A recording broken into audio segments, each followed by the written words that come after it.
saved with all His grace, and I give Him all the glory. You can deny the word, but you can't deny my story. What up, what up, what up? It's time for another edition of Monday Morning Minute Ministries. I just wanted to take the time to talk about news. I know that this is not a popular subject. I'm not a popular guy, so we're going to work with what we got. So, I'm just going to give you some of the Christian news that most people don't care about, the world doesn't care about, it's not talked about. You're not going to hear about it unless you are, one, a Christian, and two, you seek out information, because that's the only way you're going to get it. My hat looks huge. I wonder what's up with this front-facing camera. Okay, back to the subject.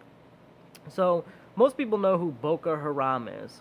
Boko Haram is a group of Muslims in Nigeria that have killed over 5,000 Catholics. They've also displaced 100,000 Catholics from their home and have attacked 350 churches and orphaned 10,000 children. The only reason this is real significant is because I think people know who Boko Haram is, but they don't know what they do. And now there's a second group rising up in Nigeria called Fulani Muslims that have killed 70 Christians this month.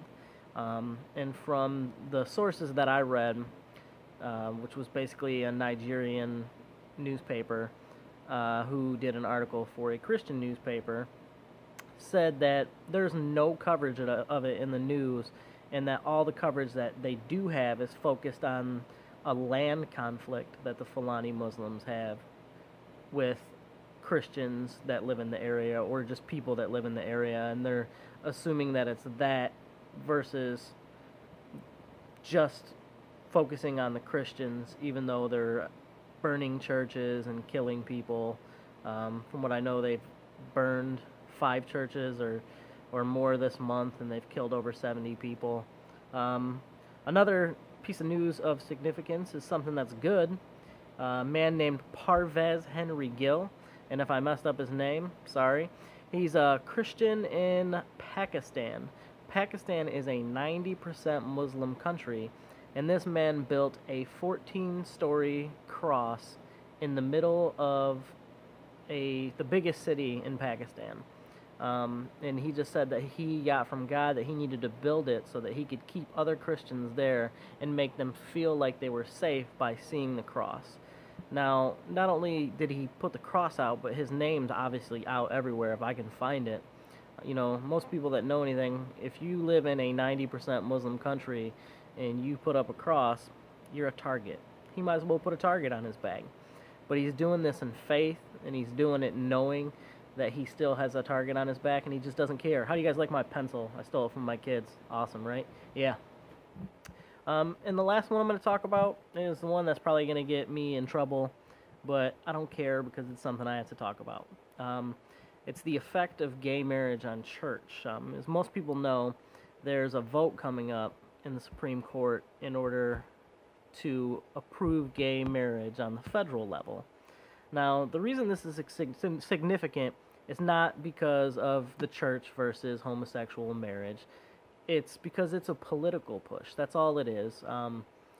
They want to make it out to be something it's not. They want to call us names and call the church bigots and things like this and argue that it's about equality. But if it were really about equality, they would be okay with the name civil union. The reason they want the terminology of marriage changed in the Constitution is because if you redefine the term marriage in the Constitution, there's actually a law in place now that states that you cannot discriminate against someone that is covered under the Constitution with that definition of marriage. Otherwise, you could lose your tax-exempt status.